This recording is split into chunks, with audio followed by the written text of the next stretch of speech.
My wife's family company went public, and her heart changed with it. She probably felt that the Martinez family support no longer mattered. She began to reminisce about her first love. The new junior assistant she hired became the perfect stand-in. I smiled. Since you like him so much, how could I possibly refuse to indulge you? Eventually, she realized that I wasn't as magnanimous, or as weak, as she thought. And later on, the junior assistant she doted on most delivered the final blow to her with his own hands. Chapter 1. I was still busy at the office when my assistant walked in, his face looking awful. President Martinez. Rubbing my temples, I looked at him with some confusion. What is it? Did something go wrong with the project? He shook his head and didn't speak. After hesitating for a moment, he handed me his phone. Puzzled, I took it. On the screen was a video. From the background, it looked like a cafe. The people in it were my wife and another man. Karen, if you don't love him, why don't you just get a divorce? The man's voice was full of grievance. Whiny, like someone playing the victim. My wife's voice sounded lazy and unhurried. Don't kid yourself, my husband can only be him. The man's eyes were filled with resentment. Then what about me?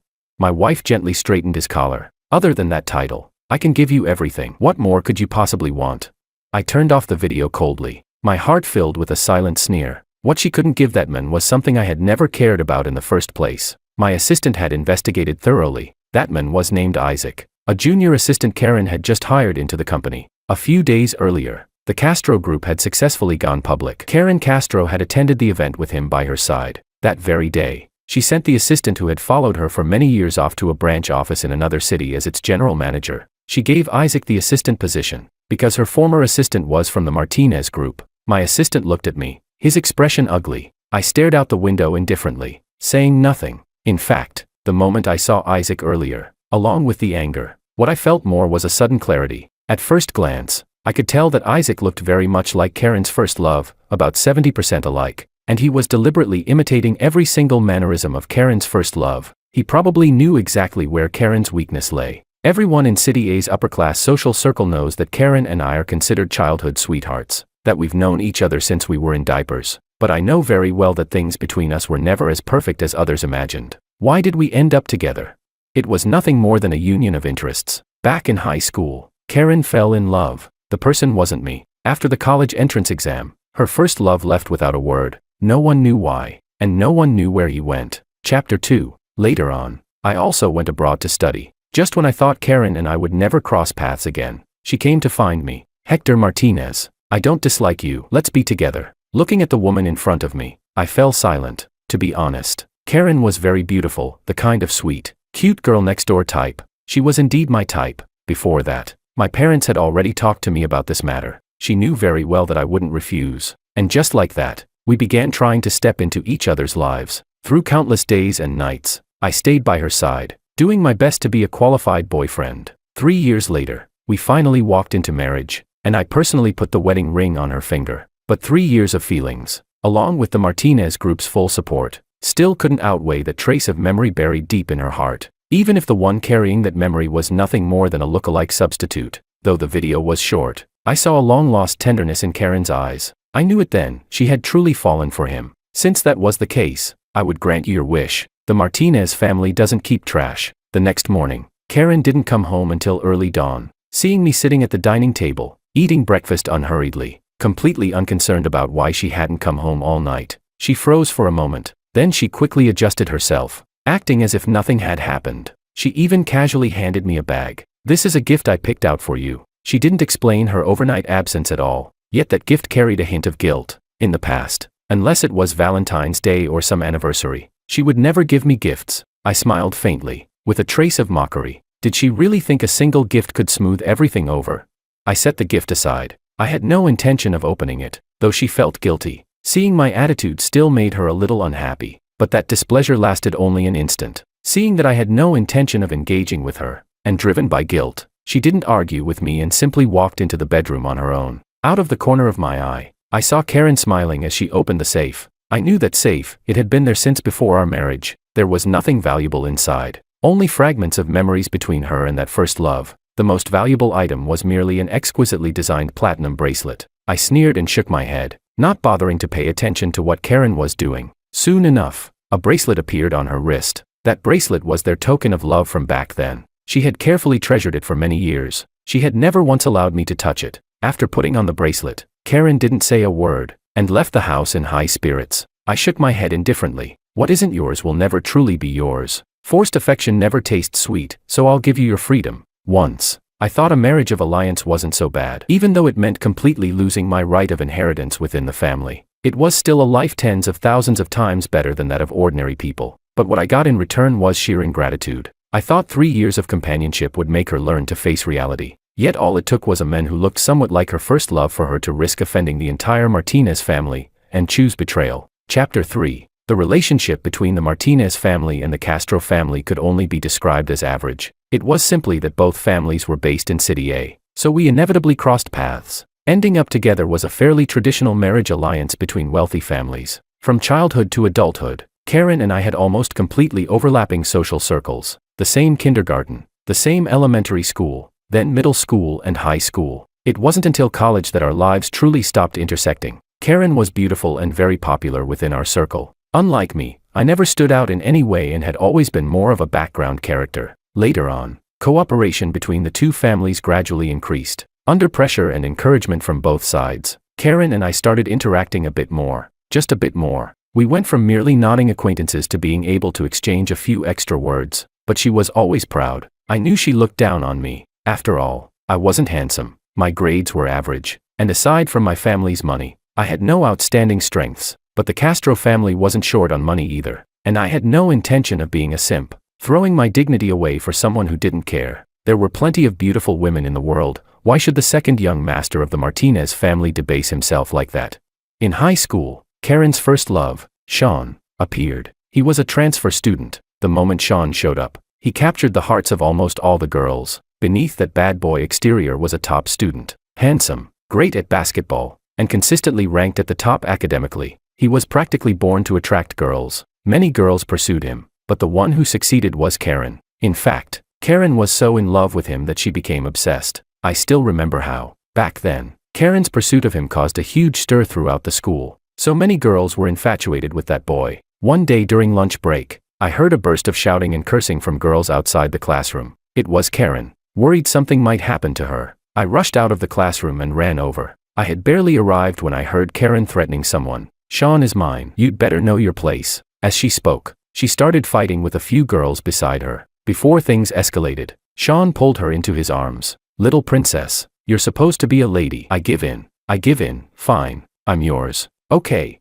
Hearing Sean's words, Karen's face flushed red. She looked a little shy. At that moment, I knew her heart had been completely conquered by that man. Chapter 4. Life afterward remained just as ordinary, except that the classroom gained one more couple constantly showing off their affection with blatant public displays of love. Karen smiled so brightly, brighter than I had ever seen her smile growing up. The two of them were inseparable every single day, and she wouldn't part from him until Sean personally walked her home. For a time, their love story became a celebrated tale on campus. The platinum bracelet Karen treasured like a priceless heirloom was taken from Sean's wrist, but none of that had anything to do with me. Back then, I had never once imagined that anything would ever happen between Karen and me. All the changes began in the year of graduation. Sean's family went bankrupt, and Sean disappeared. No one knew where he went, only that he had gone abroad. Karen became like a soulless shell, drifting through each day in a daze. Aside from losing the men she loved, the Castro family also suffered heavy losses due to their cooperation with Sean's family.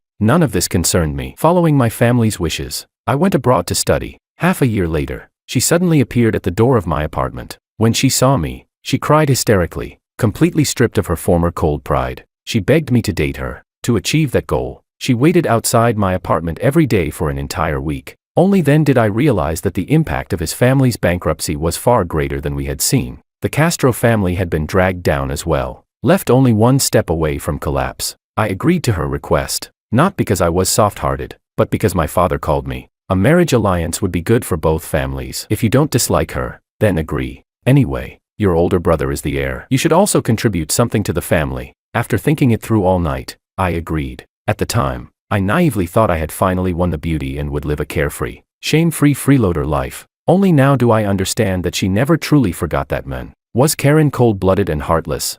I think so. An unforgettable first love? That doesn't exist. Romantic feelings like that mean nothing when compared to family interests. Her current behavior is nothing more than the belief that the Castro family has already weathered the crisis, and that the Martinez family is no longer as important as it once was. Chapter 5. After Karen cheated, I had my assistant keep a close watch on the two of them. Money really does make people do anything. The very night Karen left home, she moved straight into the apartment she had bought for Isaac. The photos my assistant took were thorough. Isaac and Karen were walking hand in hand, and on his wrist was a platinum bracelet, clearly the very one Karen had treasured for 3 years. Now this Isaac had completely cast himself as Sean's replacement. It wasn't just his looks. Even his gestures and the way he spoke were deliberate imitations of Sean. It seemed this man couldn't wait to take the top spot, which was understandable. The Castro Group was also one of the dominant business giants in City A. Having latched onto Karen, such a powerful backer, how could he not be pleased with himself? But did he really think the games of elite families were that simple? Chapter 6. As for Karen and Isaac, I paid them no attention at all. In fact, these past few days, I hadn't paid attention to anyone. Although I wasn't the heir of the Martinez Group, I still held considerable influence. Just because I usually stayed out of things didn't mean I could be pushed around. What I had in my hands was the project contract the Castro Group had been craving, one my older brother had given to me. I was simply considering how to use this project to make Karen pay the price. Now, I was ready. Looking out at the night beyond the office windows, I smiled, brightly, yet coldly. I handed the documents to my assistant, someone from the Martinez family whom I trusted. Young Master Martinez, Chairman Martinez wants you to take it easy and not affect cooperation between the two families. I smiled faintly. Understood. The old man even sent you over. What could he possibly still be worried about? The Martinez family was furious about this matter, but they didn't let me retaliate without restraint. The relationship between the two families was simply too deeply intertwined after all these years, no longer something that could be easily severed. Neither the Castro family nor the Martinez family would tolerate a divorce between me and Karen Castro. Even Karen herself would never agree. What's more, I had once given my all. Why should I be the one to leave in disgrace? Since Karen wanted to play mind games with me, I would help her, just like I did 3 years ago. This contract alone was enough to make the Castro family hurt badly, since Karen believed that the Castro family could now do whatever it pleased. Then I wanted to see just how wonderful her life would be after I dragged her straight into the mud. A woman who didn't even dare to go after her first love, how seriously could she possibly take a mere substitute? I scheduled the project signing for 3 days later. As for the location, it would be the Martinez Group's conference room. After all, this time I intended to force the other side to bow their heads, and it was better to keep what would be exposed within a controlled scope. Besides, this wasn't exactly something I was proud of either. Sometimes, I really wanted to know how this woman's mind worked. To actually dare to wrestle with me over some worthless fool who couldn't even show his face in polite society. I never cared whether she loved me or not. Even though I knew that another man would forever live in her heart, I still smiled calmly. What I wanted was loyalty. After all, our marriage could be considered a business contract. The Martinez family had paid the price, and during the contract period, expecting the other party to honor the agreement was only natural. Isaac's appearance wasn't just a breach of contract, it was a hard slap across my face. Karen had openly placed on another man the bracelet that bore witness to the regrets of her youth. I really wanted to ask, was the Martinez family's dignity truly worth nothing at all? Chapter 7. On the day of the signing, I saw Isaac sticking close behind Karen. He really didn't take me seriously at all. Bringing someone like that onto my home turf, she clearly hadn't considered whether she could bear the consequences of my anger. Isaac stood behind Karen. On the surface, he looked harmless enough, but inside, he was probably bursting with excitement. He pretended to check the time, but in reality, he was deliberately showing off the platinum bracelet. The bracelet was beautiful and well cared for. It was obvious that Karen cherished it deeply. That kind of affection by association was truly frightening. People are always quick to forget. Those who have grown accustomed to good times deliberately erase the memory of their lowest moments. They remember the pleasure and forget the pain. That saying fits perfectly. Hector, it's just a contract. Everything was agreed on long ago. Why did it suddenly change? And why do I have to come in person to sign it? Karen probably thought she was hiding things well, always believing she was the smartest person in the room. Looking at the woman whose brows and eyes were filled with happiness, I smiled. She was beautiful, just as beautiful as she had been 3 years ago. If there was any difference, it was that she looked even happier now. Unfortunately, nothing is more dangerous than getting carried away with success. I could already see calculation in her eyes. After years in the business world, Karen had never been ruled by emotions. There was no way she didn't understand. Isaac was nothing more than a toy, relying on a face that resembled Sean's. He was only a temporary novelty. All I could say was that Isaac was truly pitiful. Without the Martinez family lifting a finger, the Castro family alone would never tolerate him. I smiled faintly, without showing any anger. Karen, don't you know perfectly well why the project terms changed? And the gentleman standing behind you, he looks quite presentable. His face should be very familiar to you, shouldn't it?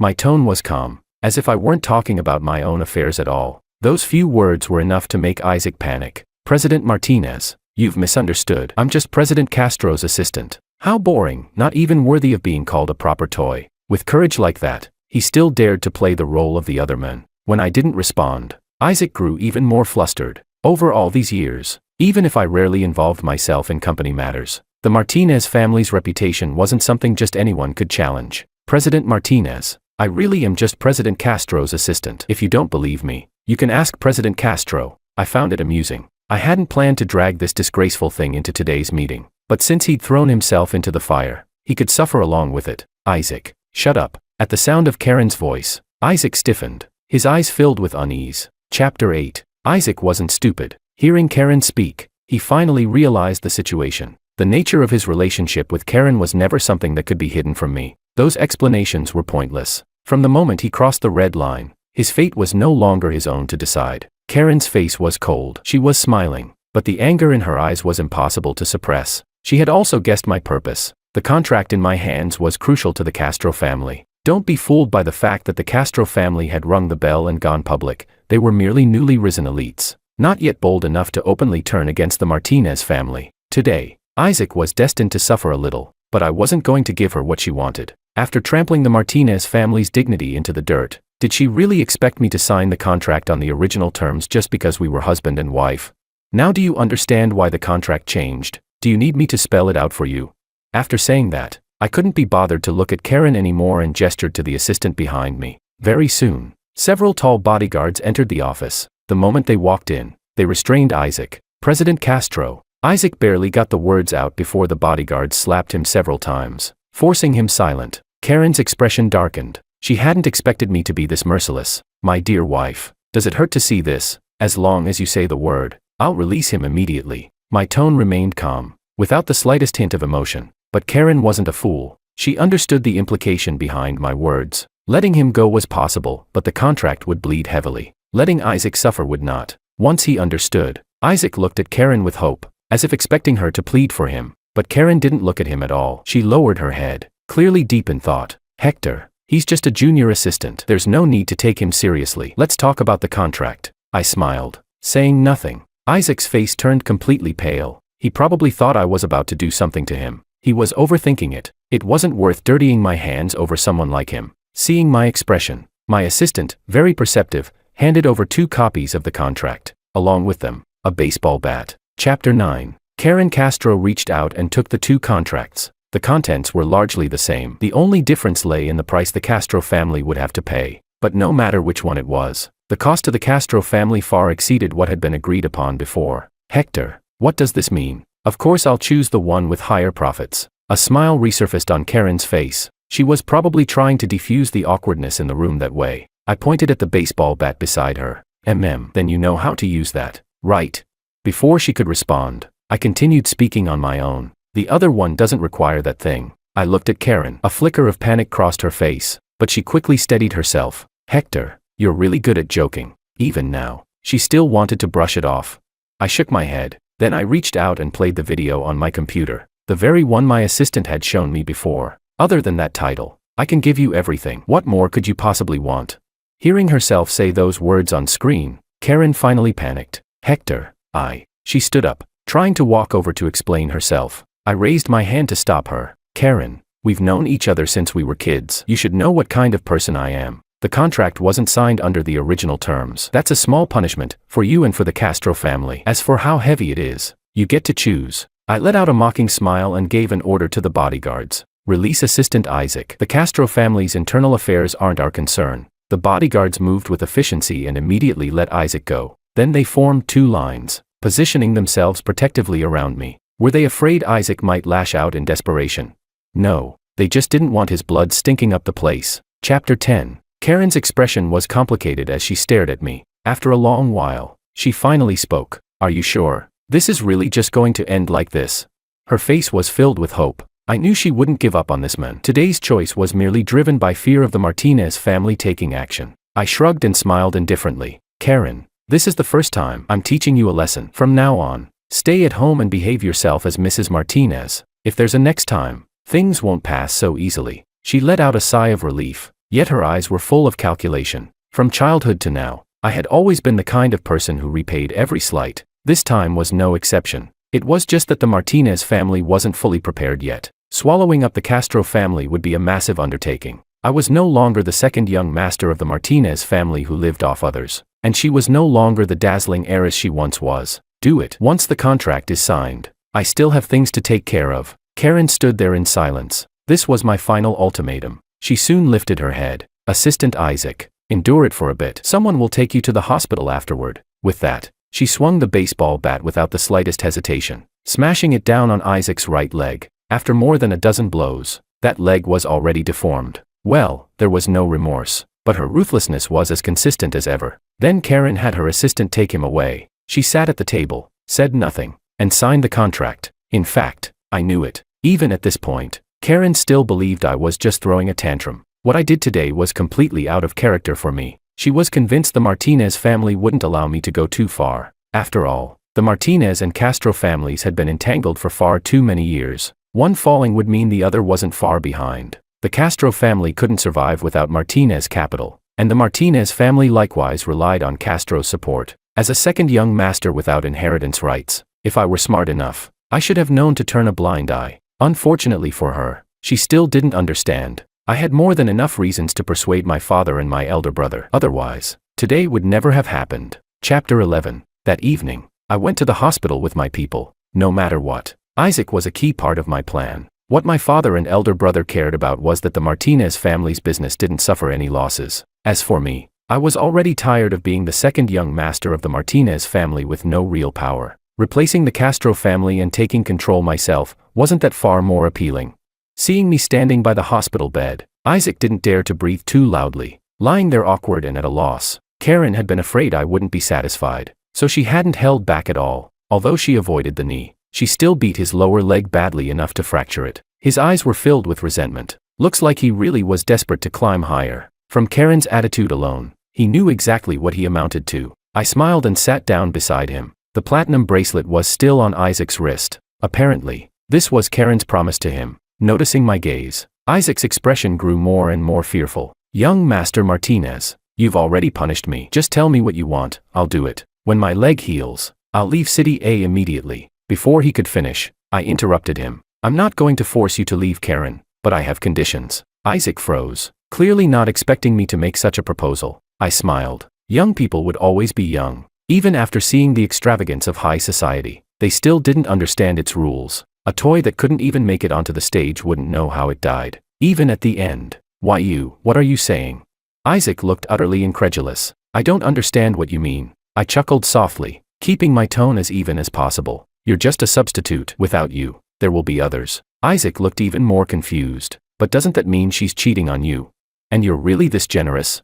I smiled again. "What you're after is nothing more than money. So am I. No one ever complains about having too much of it. Besides, you've already put that mark on me. I won't touch that woman again. I'm saying this for no other reason than to tell you, we can cooperate. You keep your rich woman, and I take my assets." Isaac fell silent. At this point, if he still couldn't understand, he would truly be an idiot. Perhaps my calmness made him deeply uncomfortable. He said nothing. I didn't rush him, just waited quietly. He wouldn't refuse, and he had no reason to. After a long silence, Isaac finally spoke. "Fine, but you have to guarantee you'll never lay a hand on me again." I patted his shoulder and smiled in satisfaction. "I won't." Just a newly risen toy, controlling him was never difficult. I'd already said it before, his fate would be decided by the Castro family. "My assistant will contact you about what comes next." I stood up and turned to leave, so clean and decisive that Isaac could hardly believe it. Chapter 12. Over the next month, Karen came home early every day. All kinds of gifts followed. Watches I liked,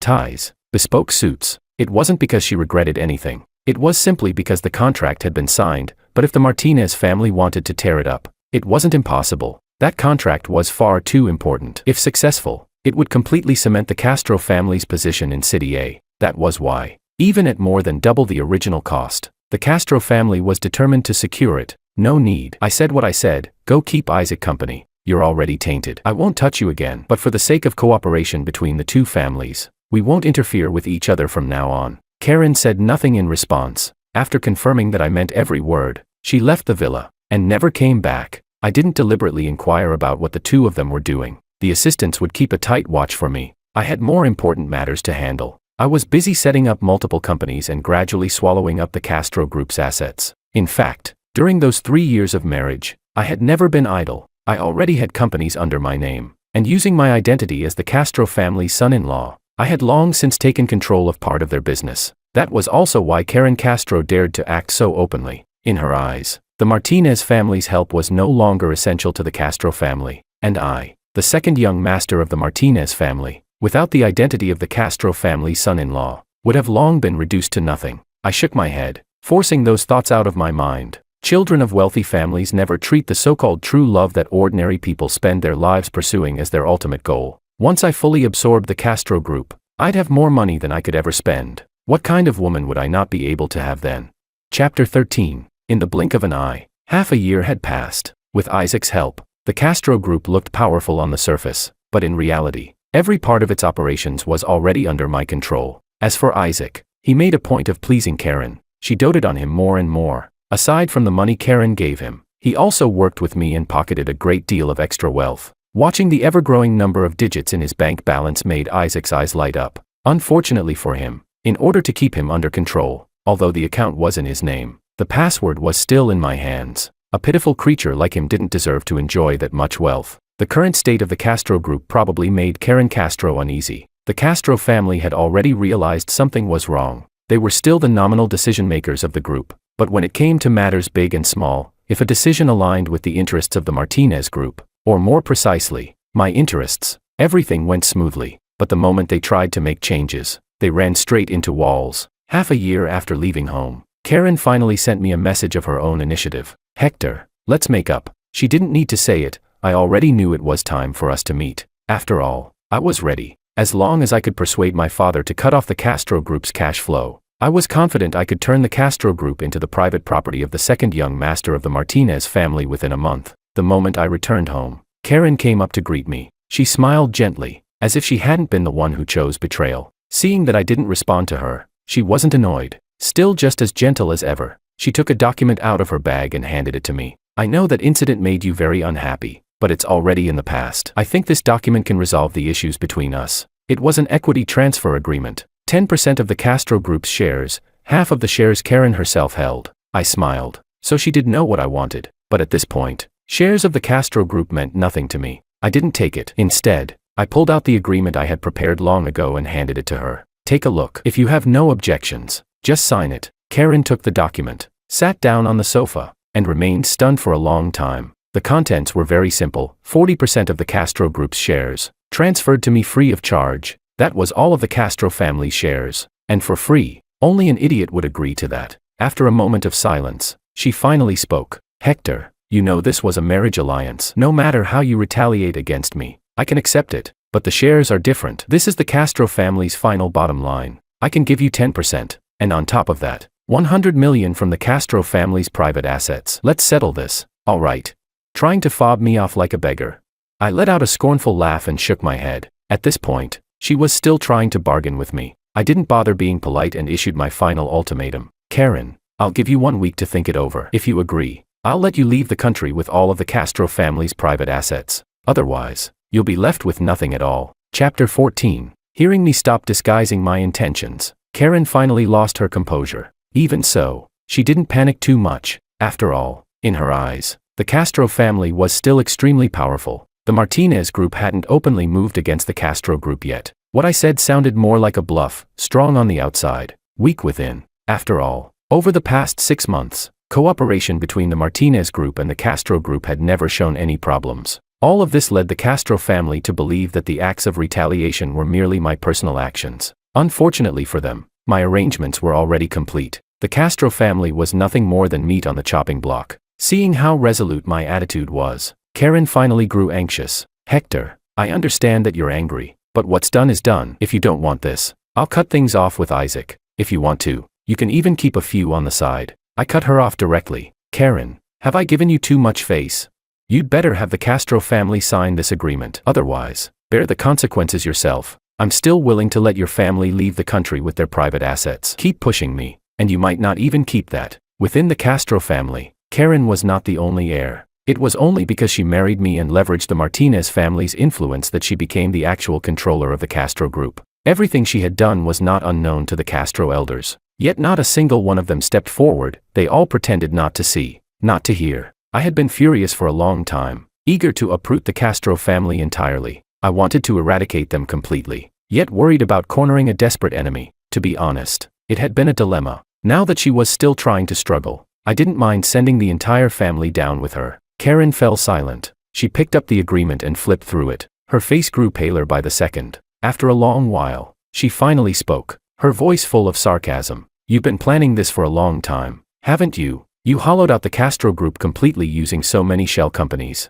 Karen had never been stupid. I let out a cold laugh. Karen, realizing it now is already too late. She remained silent for a long time, then lifted her head. Her eyes filled with despair. Was Isaac also one of your people? Had you already started plotting against the Castro group back then? I sneered. Isaac? No, he's not my man, and I didn't arrange for him to be by your side. I'm not interested in deliberately setting someone up to cuckold me. If you had behaved yourself, we would still be as we were before. As for your little assistant, all I did was get him to stand on the same side as me. See, no feelings can withstand the power of money. Karen's expression froze. I didn't want to waste any more words on her and handed the agreement to her again. Go back and get it signed as soon as possible. Drag this out any longer, and the Castro family will be left with nothing. Karen slipped the agreement into her bag and left in a daze, as if her soul had already departed her body. Chapter 15. After Karen left, Isaac began trying to contact me frequently through my assistant. It seemed my plan to make them turn on each other had already begun. Isaac was clearly agitated. I merely smiled and had my assistant calm him down for the time being. Someone who couldn't even recognize his own position still dreamed of climbing to the top.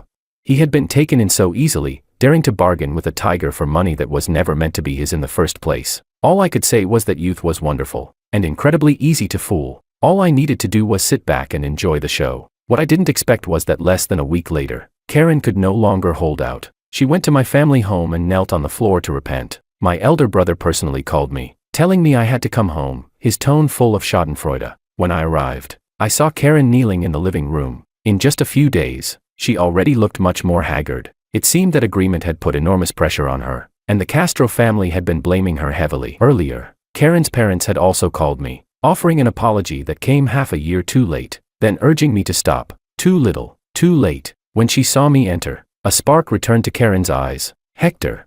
She tried to stand up, but after a moment's hesitation, she didn't dare. The pride she once had was gone, replaced by meek submission. My father signaled to me with his eyes not to speak recklessly. I knew what he was worried about, the Martinez family's business. These past 6 months of maneuvering had been almost entirely my own doing. Although the assistants he sent had been involved, there were still many things I had kept hidden from them. In the end, among elite families, there was never really such a thing as family affection. There were only interests. Even as a biological son, I could never be allowed to damage the family's interest. A son can always be replaced. Money, once lost, is much harder to earn back. My father and I went into the study. Before the door closed, Karen looked at me with pleading eyes. Hector, I really know I was wrong. As long as you forgive me, no matter what conditions you set, I'll agree. We can live properly together from now on. All right.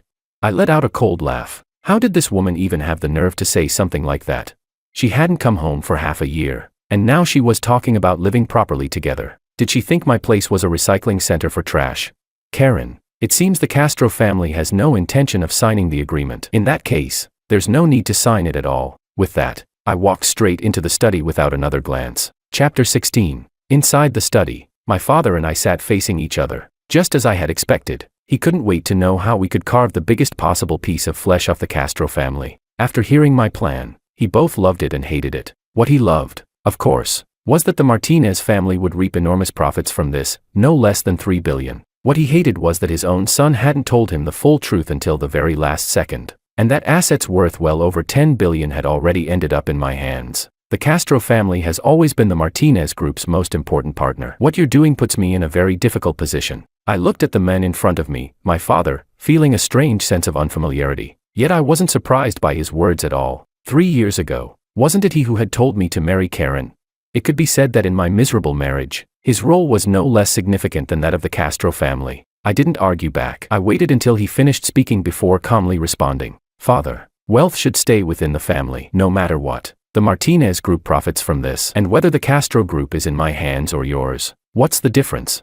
My father fell silent. Indeed, what he had always cared about was the Martinez Group, not any individual. It was the same for my elder brother, and the same for me. Father, I guarantee that the Martinez Group won't lose a single cent it deserves. As for everything else, that's what I've earned. The Martinez Group takes no risk at all, it only needs to help me cut off the Castro Group's capital chain. Chapter 17. This conversation between father and son ultimately ended with the Martinez Group cutting off the Castro family's funding exactly as I had requested. For that, I paid an additional $100 million of my own money. I've been laying this out for a very long time, longer than you can imagine. Don't worry, I'll always be a member of the Martinez family, no matter what. When it comes to matters like this, family is always the most trustworthy. My father remained silent and said nothing more. When I came out of the study, Karen was still kneeling in the living room. Hector, you. Before she could finish, I cut her off coldly. Karen, sign it. Starting tomorrow, the Martinez family will cut off all cooperation with the Castro Group.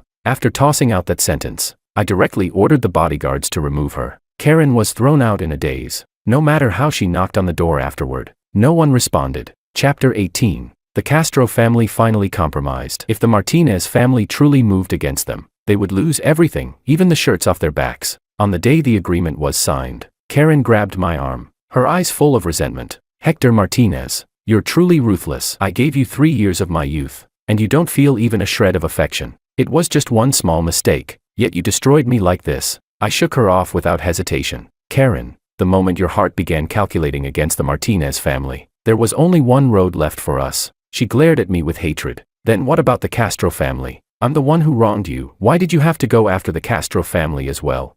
I let out a cold laugh and pierced straight through her lie. The Castro family, without the silent approval of those old foxes behind the scenes. Do you really think you'd have had the guts? Your Castro family has clearly grown too comfortable. Did you really think the Martinez family was something you could trample at will?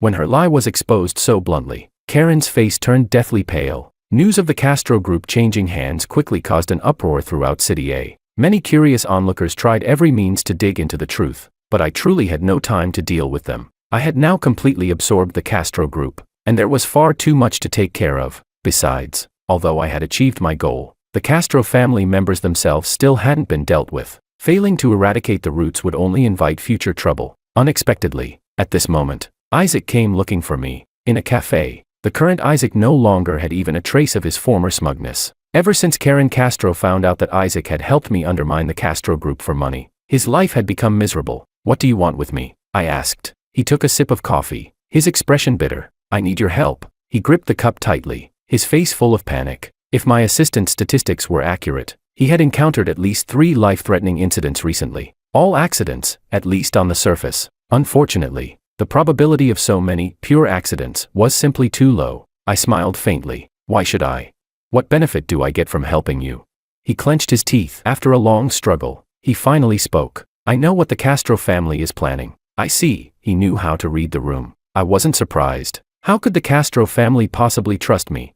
They were indeed planning to leave the country, but they would definitely do so while avoiding my line of sight. In that case, I didn't mind working with Isaac one more time. Go on, I said. What are your conditions?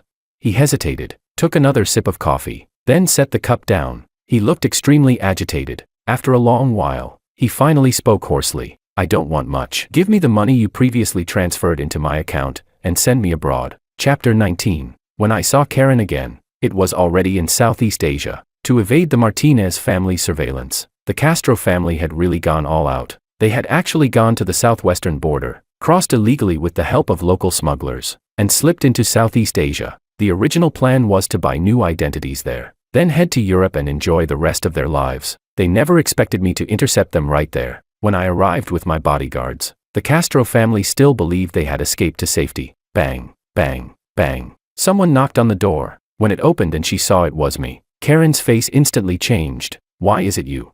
I shrugged and smiled gently. Won't you invite me in to sit for a while?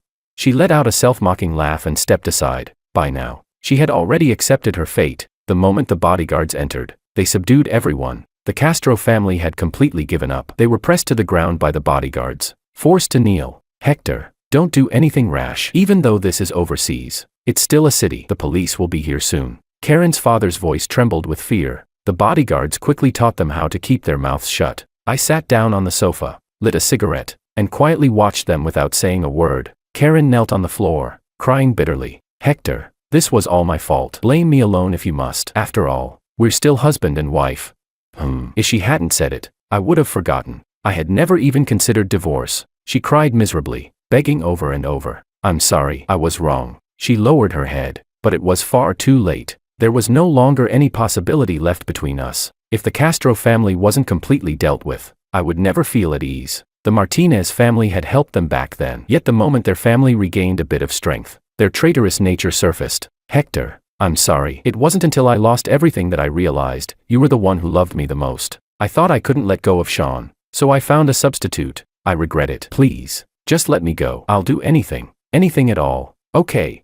She cried her heart out, but inside me, there wasn't the slightest ripple. Pity her? On what grounds? Because she put that mark on me? I looked at the woman before me coldly. Don't use Sean as an excuse. Back then, was it really that you couldn't find him? You were just afraid his family would keep dragging yours down. His family went bankrupt. He could no longer provide you with the life of a rich young lady, wasn't that it? From beginning to end, you were selfish. There was never anyone in your heart but yourself. Yes, Karen was selfish. She stayed with me only because the support I could give her far exceeded that of anyone else. I turned around and left them with my final words. Go see an old friend. He's been dying to see you. Chapter 20. I stood in a corner of the street. I watched Isaac enter the room, and before long, he was fighting with the Castro family. In the end, youth had the advantage. The Castro family members were quickly beaten to the ground. Ha ha ha. You wanted my life, then don't expect to live either. With that, Isaac shoved several of them out the window. The sudden fall triggered panic among the surrounding residents, and Isaac took the opportunity to escape. I knew that the deaths of a few foreigners who had entered illegally wouldn't cause much of a stir. I shook my head and patted Isaac on the shoulder. Don't worry, I'll do everything I promised. Take the passport and go abroad. Isaac left, expressing endless gratitude. He didn't see the cold smile on my face. Before I boarded the plane back home, my assistant respectfully showed me a piece of local news. A man from country A accidentally fell into the water while traveling and drowned.